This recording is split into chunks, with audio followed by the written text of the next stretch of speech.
Karbi Tangte Karbi, dolodak che song avi. Karbi Tangte Karbi, klang lodak nok be ari. Bu prup lo pinpo, kang tanga mekri. Bu prup lo ni so ke hai a mekri. Hawar hapat pen ka chetong, asong japo atum, arrenge hu ke sonang atum. Che song pon bom se sining a room, sining a heart chi ing rain room. Arja tipsy che song pon bloom.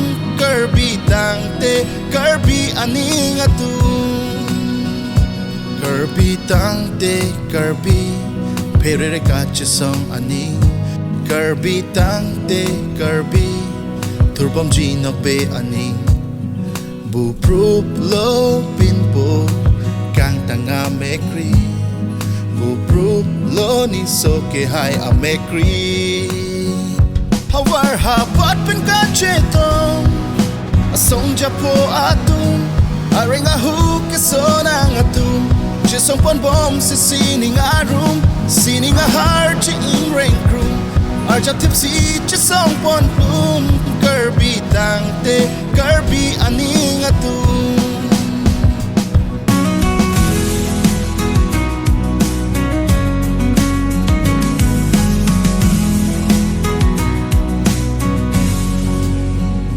Karbi Tangte Karbi, ino pa ino ng baji.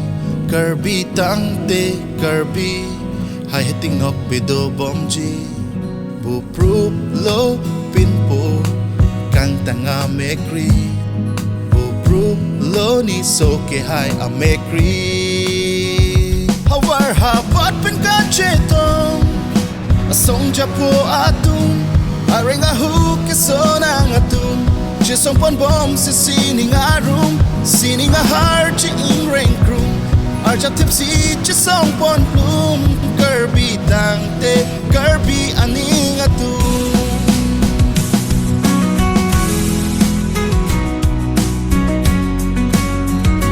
Karbi Tangte Karbi aning atum.